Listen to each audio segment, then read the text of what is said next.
10.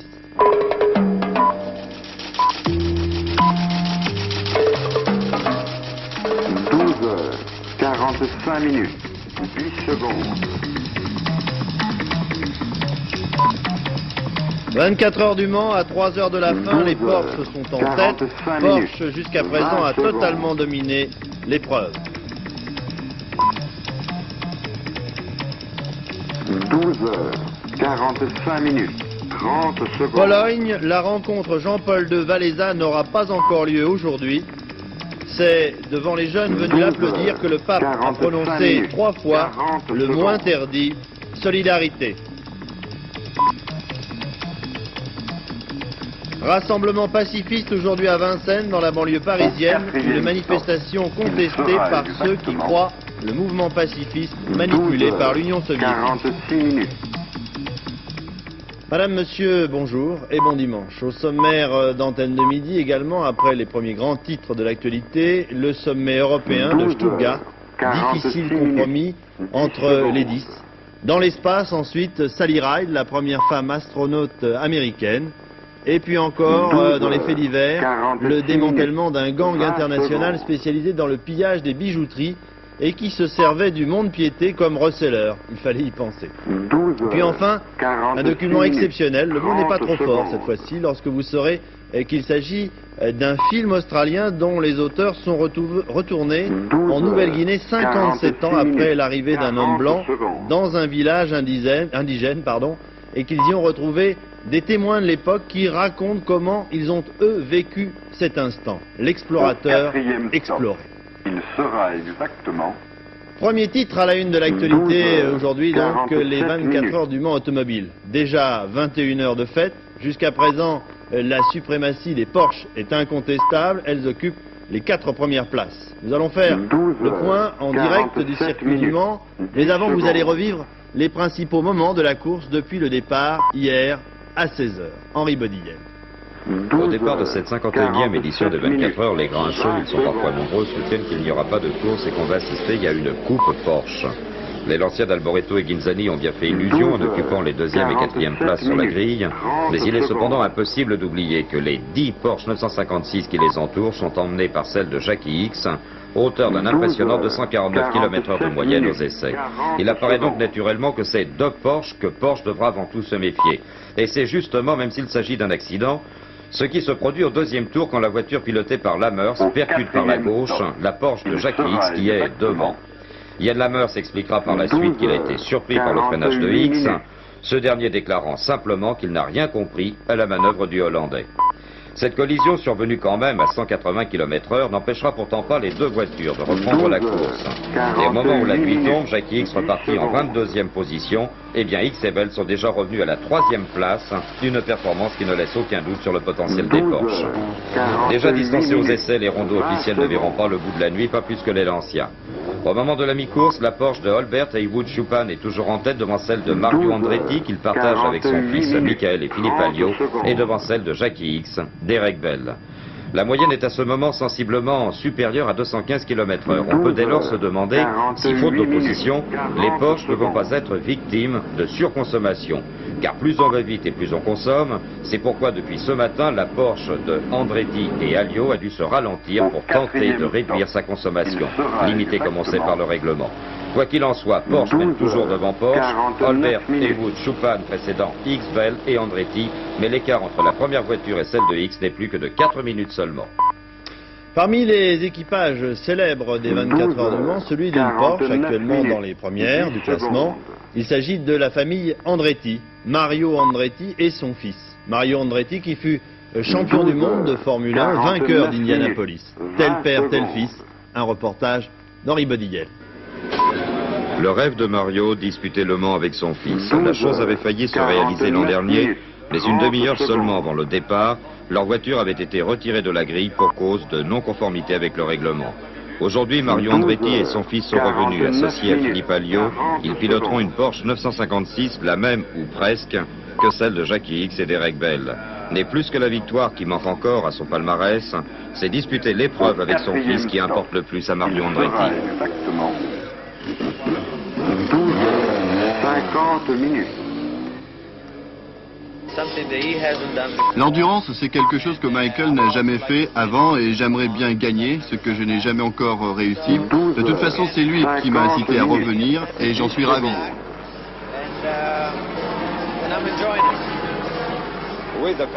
Qui est le plus rapide? 50 minutes.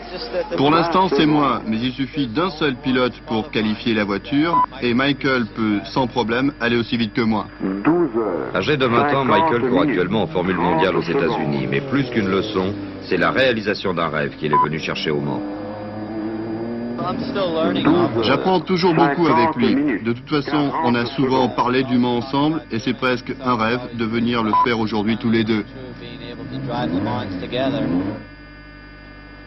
Mario et Michael Andretti ainsi que Philippe Alliot avaient, dès le premier soir des essais, réalisé le 4e meilleur temps. 12 heures. S'il l'emportait dimanche, 51 bien plus minutes. qu'un pilote comblé, Mario serait certainement le plus heureux des pères. Deuxième titre à la une de l'actualité de ce dimanche, la Pologne. Jean-Paul II ne rencontrera pas aujourd'hui encore Lech Walesa, rencontre 10 reportée secondes.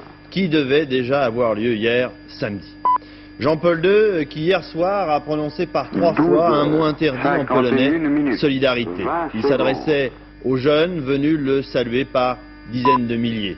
Le pape leur a parlé sans détour, leur disant qu'il était avec eux. 51 Malgré minutes. vos difficultés, 30 leur a-t-il secondes. dit, les humiliations qui vous frappent et le manque de perspective qui assombrit votre avenir, vous devez 12 espérer heures. des jours meilleurs. 51 minutes. Ce matin, 40 Jean-Paul II secondes. présidait une nouvelle cérémonie à Czestochowa, une messe suivie par près d'1 million de fidèles. Philippe Arroy. Au 4e C'est donc stop. ici, hier Il soir, sera sur l'esplanade du exactement sanctuaire de Jasna Góra, que par 3 fois, 12 Jean-Paul II a prononcé le mot 52 de minutes. solidarité. Mais il ne désignait pas directement le syndicat dissous, il évoquait la solidarité, l'esprit d'entraide qui anime les résistants à l'état de guerre. 12 Tout le monde heures. avait compris, 52 et la foule, minutes. estimée à 10 2 secondes. millions de personnes, et composée donc surtout de jeunes, a interrompu le pape par des tonnerres d'applaudissements. 12 heures. Jean-Paul II, dans cette 52 adresse aux minutes. jeunes, a 20 cependant secondes. paru soucieux pour l'avenir de son pays. Vous êtes co-responsables de cet avenir, leur a-t-il lancé. Il a tenté de leur 12 insuffler heures, espoir, 52 courage, minutes, persévérance 30 et secondes. résistance. Qu'ils vivent 100 ans, ont scandé tous les jeunes à l'adresse du pape. Ce matin donc à 12 heures, Czestochowa, une foule 52 tout aussi minutes, dense a accueilli le 40 pape venu secondes. célébrer la messe pour le 6e centenaire de la Vierge Noire.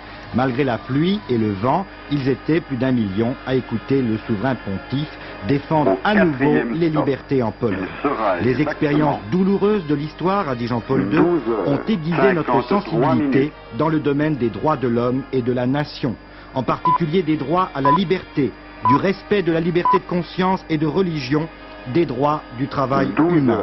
heures, Ô Marie, 53 s'est écrié minutes, le Saint-Père, 10 secondes. parle à ton Fils de notre aujourd'hui difficile.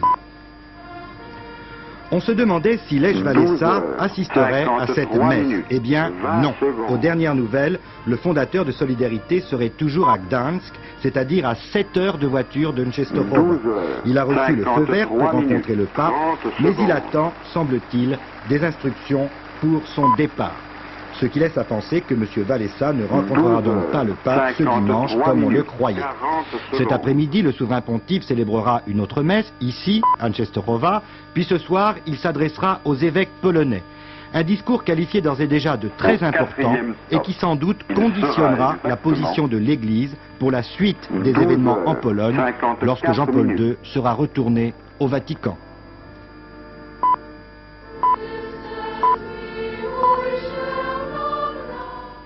Troisième titre à la une de 12 l'actualité, le 54 Rassemblement pour la minutes, paix, aujourd'hui 10 à secondes. Vincennes, dans la banlieue parisienne. Le mouvement pacifiste français va se compter à cette occasion.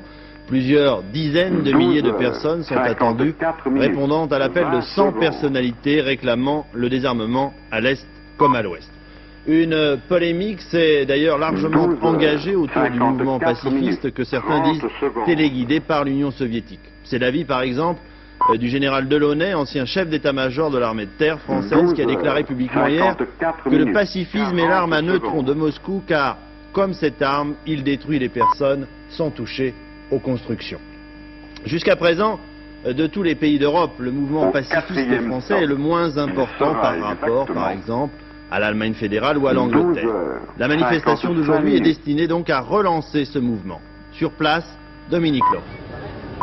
Oui, quelle connerie la guerre, comme disait Prévert. Cette fête de la paix a commencé ce matin par un rassemblement place de la Nation où se sont retrouvées les délégations de province, en grande majorité des jeunes. Pour vous donner une idée de l'ampleur de la mobilisation, voici quelques chiffres symboliques. 2 TGV, un avion, 10 cars spéciaux, sans compter les voitures particulières, ont été affrétés rien que pour les participants des Bouches-du-Rhône et chaque département est représenté à la fête. Je voudrais vous demander d'où vous venez. D'Ardèche, du Finistère, de Carhaix. Vous êtes parti quand? À 11h hier soir. Si tous les citoyens vraiment prennent cette affaire en main, les choses peuvent changer. Parce que nous croyons que partout en Europe et partout ce mouvement s'amplifiera. Et c'est le seul moyen peut-être de mettre un terme à la course aux armements. On attend ici de nombreuses délégations étrangères venues du RSS, de la RDA, de Berlin-Ouest, de la Tchécoslovaquie, du Japon. Cet après-midi, place à la fête sur les 4 scènes de la Toulouse avec entre autres Myriam Makeba, Catherine Ribeiro, Maxime Le Forestier, des danseurs aussi qui répètent sous l'œil attentif de Georges Seiki. Des artistes aussi venus des 4 coins de l'Europe. Nous allons avoir quelques 500 000 personnes ici sur cette fête, ce qui prouve bien la sensibilité de notre population à l'appel des sangs et aux objectifs que nous nous fixons pour l'appel des armements.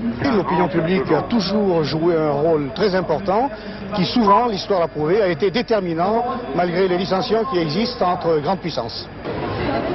Pas de discours, mais vers 17h30, un appel solennel en faveur du désarmement sera lu par Catherine Ribeiro.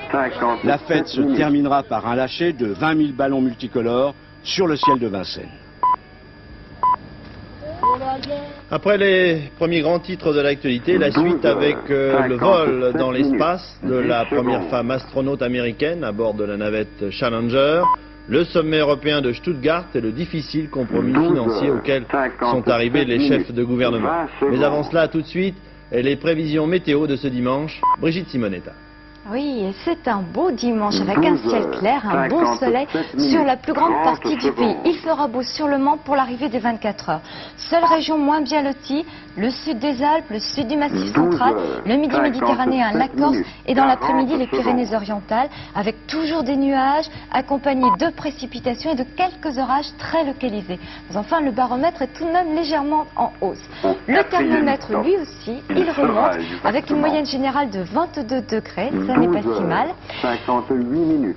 Avec quelques pointes aussi, 23 sur Nantes, 23 sur Bordeaux. Un minimum prévu de 18 degrés que l'on retrouve aussi bien sur Cherbourg que sur Nice. Et vous voyez que la Corse a aussi de toutes petites températures. 20 degrés, ça n'est vraiment pas beaucoup.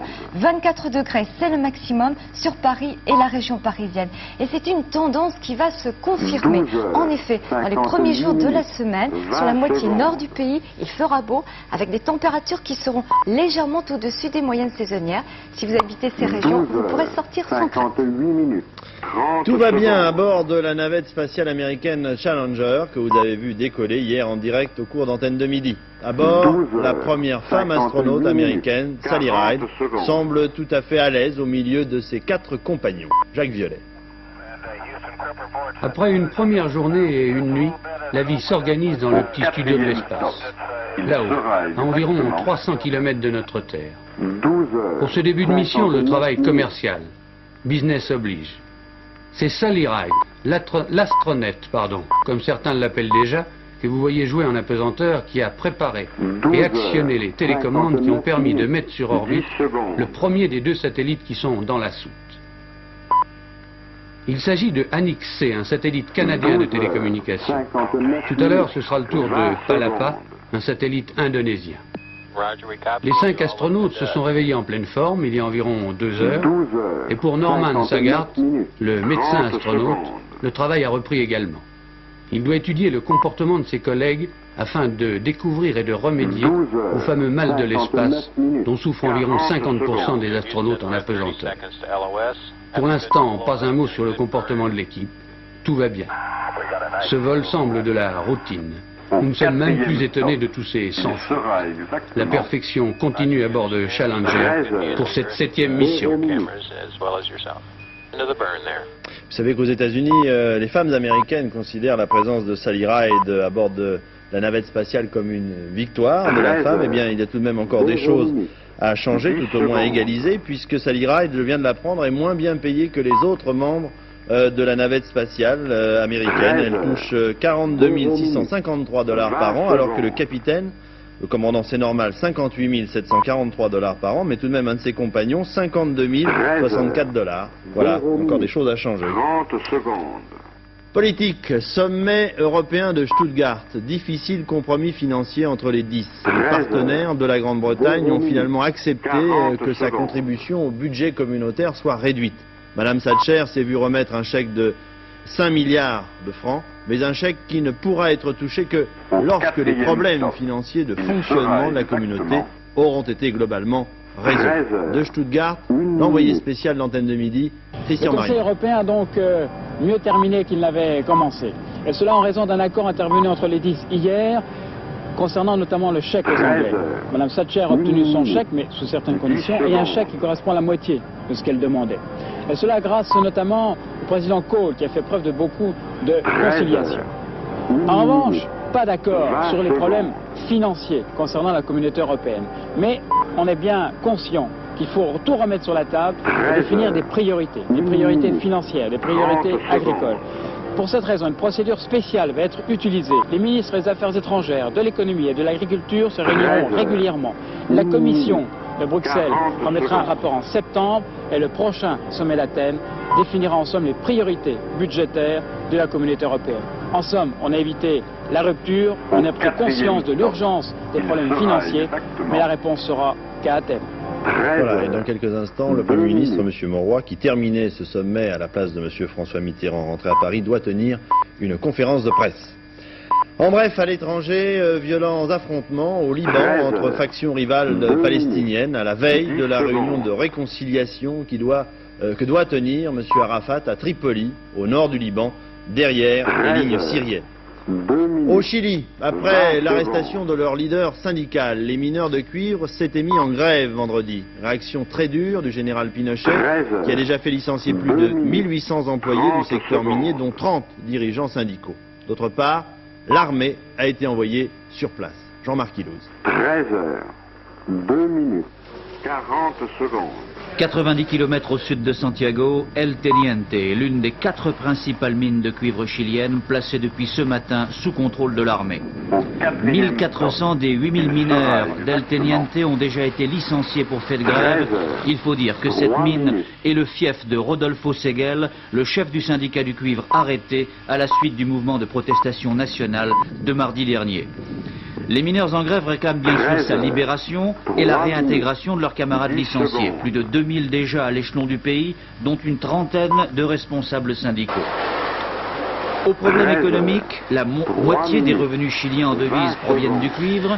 S'ajoute désormais un défi politique, même si officiellement les syndicalistes s'en défendent.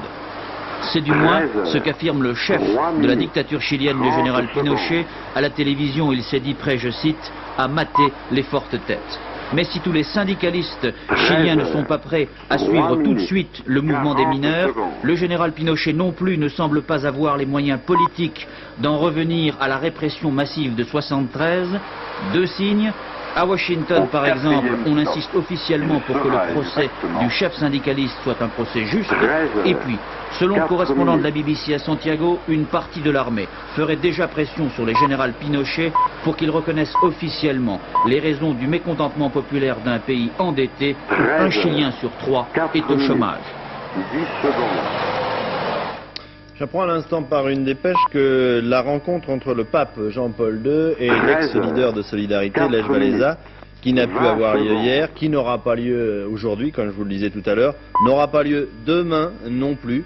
On ne sait pas encore si elle aura finalement lieu. Le gouvernement polonais a autorisé, dit-on dans l'entourage du pape, cette rencontre, à condition qu'elle ait et qu'elle conserve un caractère familial et strictement privé. On n'en sait pas plus pour l'instant. En bref, en France, vous vous souvenez sans doute du tragique accident de Beaune l'an dernier. 44 enfants tués dans l'autocar qui les emmenait en vacances. Aujourd'hui, après les discours, les condoléances, la vie a repris. Et nombre de parents des victimes se trouvent dans des situations financières plus que délicates pour avoir perdu les allocations familiales ou l'aide au logement qui leur permettait de rembourser notamment des crédits à la construction. Sans compter ceux qui ne remplissent plus les conditions pour occuper des logements HLM. De plus, toutes les promesses faites après l'accident sont loin d'avoir été tenues, selon l'association des familles des victimes de cet accident. Une affaire tragique sur laquelle nous aurons sans doute l'occasion de revenir très rapidement. La police a démantelé un gang international spécialisé dans le pillage des bijouteries. 7 personnes sont pour l'instant sous les verrous. La bande opérait dans tous les pays d'Europe. Son butin se monte à environ 500 millions de francs déjà récupérés et l'enquête se poursuit. L'une des techniques particulièrement imaginatives de ces malfaiteurs consistait à déposer leur butin au mont-de-piété pendant un certain temps. Reste à savoir maintenant si l'État sera considéré comme receleur dans cette affaire. L'enquête de Bruno Ledreff. Ouf, on respire dans les grands hôtels et dans les bijouteries de luxe. 17 personnes appartenant à un gang international viennent d'être arrêtées. Une bande qui avait un goût sans doute prononcé, mais pas assez bien dissimulé pour les bijoux, comme en témoigne le butin saisi par la police. Des centaines de bagues et bracelets, des montres de grande marque, des diamants. Il y en a devant vous pour 9 millions de francs. Quelques-uns de ces bijoux ont été retrouvés au domicile des malfaiteurs, mais la plupart se trouvaient dans des coffres bancaires, à l'abri de la police et des voleurs. D'autres avaient été tout simplement déposés au mont-de-piété, un moyen sûr et pour le moins original pour écouler une partie du produit des vols. Mais la bande, composée d'hommes et de femmes, utilisait presque toujours la même méthode pour dérober ces bijoux. Ces gens qui travaillent dans les bijouteries de luxe travaillent suivant une méthode que l'on appelle l'empaumage, c'est-à-dire qu'ils se font présenter un certain nombre de bijoux et à l'occasion d'une manipulation extrêmement adroite et subtile, en subtilise, en prennent 1, 2 ou 3, suivant ce qu'ils peuvent faire. D'une façon générale, ils se présentent très bien habillés, portant déjà sur eux des bijoux. D'après les premières auditions que nous avons eues des bijoutiers, ils nous indiquaient que sur eux, ils portaient pas moins d'une 50aine de millions. Bijoutiers donc en confiance a priori, puisqu'ils se trouvent devant un client habitué de ce genre de commerce. Des vols qui se pratiquaient donc sans violence ni usage d'armes. Un minimum de risque pour un maximum de profit. La bande opérait en France, mais aussi en Allemagne, en Belgique et en Italie. Beaucoup de ces bijoux n'ont donc toujours pas retrouvé leur juste propriétaire. Alors regardez bien, il y en a peut-être un qui vous appartient. Qui sait? Le voici donc, ce document dont je vous parlais tout à l'heure en titre. Il s'agit d'un film australien qui a obtenu le Grand Prix du cinéma réel et dernièrement le prix du Grand Reportage 1983 au Festival de Luchon. Un film produit par Bob Connolly et Robin Anderson dont le titre est First Contact, en français Premier Contact. Pour bien l'apprécier, écoutez bien ce que je vais vous dire. Dans les années 1926, des chercheurs d'or australiens débarquent en Nouvelle-Guinée et se dirigent vers le centre de l'île pour y exploiter un filon d'or. Sur place, ils tombent sur plusieurs tribus d'indigènes qui n'avaient jamais vu jusqu'à présent d'hommes blancs. À l'époque, cette rencontre fut filmée et 57 ans plus tard, une équipe de reporters est revenue sur les lieux où plusieurs témoins de cette rencontre étaient encore vivants. C'est leur témoignage que je vous propose d'écouter. Pour une fois, ce ne sont pas les explorateurs qui racontent, mais les explorés. Regardez. Michael Lay and his companions were the first white men to enter this hidden world and meet its people. Lay was looking for gold, but he took a camera with him, and so a record of this historic encounter was captured on film. The year was 1930. Let's Masamek! When had Praman true? 9 minutes. One Praman inokani stir, inokani bagrapi muvakatenno. Inokani paiti mwana Praman mi hat Praman true. 13 heures. Naimi kababro presu bro yumi naimi. 20 secondes. Bi Praman bro yumi ya naimi putin pinga yam. Masamek! 13 heures. 9 minutes. 30 secondes.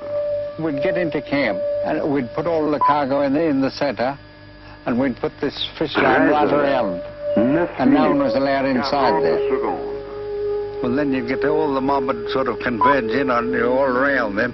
They were very inquisitive about anything you did or anything you touched. Au 4e stop, il sera exactement 13 heures, 10 minutes. We'd try to explain to the people that we didn't want to steal their ground. We just wanted to straighten it out for this big bird to land. 13 heures. Of course, you couldn't talk to them, but you'd have to explain as best we could with sign language. And they helped us. And we used to give them shell and beads and things like that for coming. But they really enjoyed it because they'd sing and dance around. They didn't mind the stamping of the ground to pack it up after we had filled in the drains they had around their gardens. They loved the opportunity to have a big sing-sing around the place. And you'd have hundreds of them around singing all the time. 13 heures, 10 minutes, 40 secondes.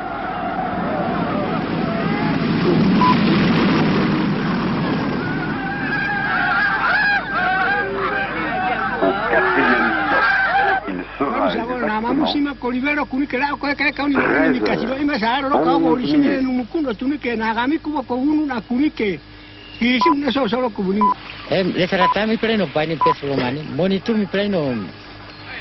13 heures, 11 minutes. Na mi pratintindo kumuna taibum na samtiblo survada kinana emoro sera samtita sol mi prairakin 13 heures, 11 minutes. I think for one shell they do about a month's work.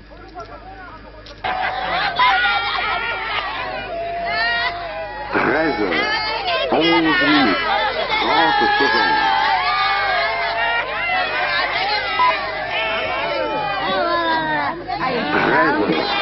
11 minutes, 40 secondes. Étonnant, non? Avant de nous quitter, on va retourner faire un petit tour du côté du Mans, des 24 heures du Mans, à moins de 3 heures de la fin de la compétition. Maintenant, Henri Bodigal, quel est le dernier classement? Eh bien, pour le podium de l'arrivée cet après-midi à 16h, il est à peu près certain maintenant qu'il y aura 3 Porsche. Il y aura, alors que celle de Jackie X et de Derek Bell est en train de revenir au stand pour l'instant, c'est Derek Bell qui est au volant. Il y aura 3 Porsche, je vous disais, celle de Holbert, Heywood et Choupan qui est en tête, celle de X et Bell est en deuxième position, en troisième position, celle partagée par Mario Andretti et son fils Michael en compagnie de Philippe Alliot.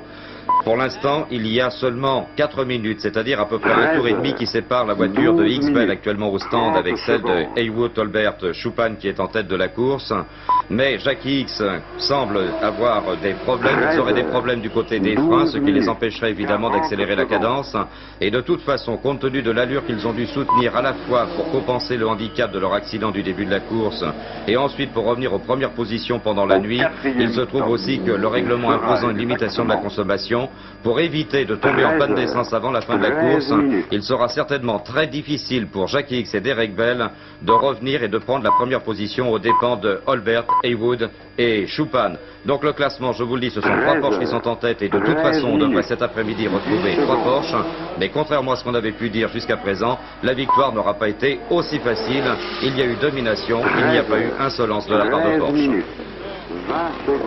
Pour le dernier point sur le premier titre de l'actualité de ce matin, les 24 heures du Mans, victoire attendue de Porsche, donc à 16h cet après-midi.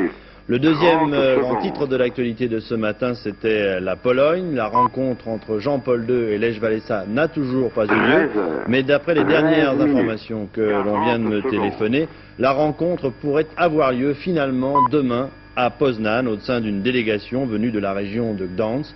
Lech Walesa figurerait au nombre des membres de cette délégation. Ce matin, le pape a présidé une messe à Czestochowa devant plus d'1 million de fidèles.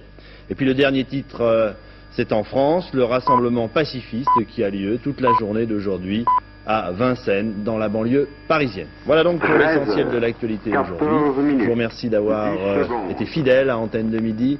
On se retrouve demain à la même heure, 12h45. Au revoir, excellent après-midi sur Antenne.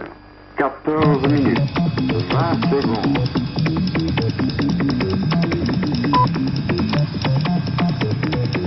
13 heures, 14 minutes, 30 secondes.